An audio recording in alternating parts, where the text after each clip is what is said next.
Hello everyone, welcome back to this channel. In this video, I will show you the easy and clear steps on how to set day start adjustment on Habitica application.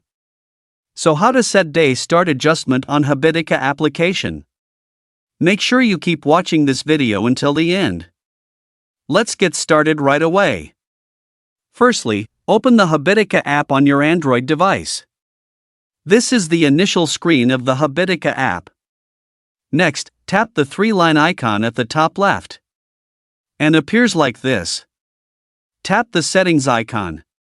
And tap day start adjustment. Here appears to set the time. So that's it, tutorial how to set day start adjustment on Habitica application. Thank you for watching. I hope this video was helpful. See you in the next video.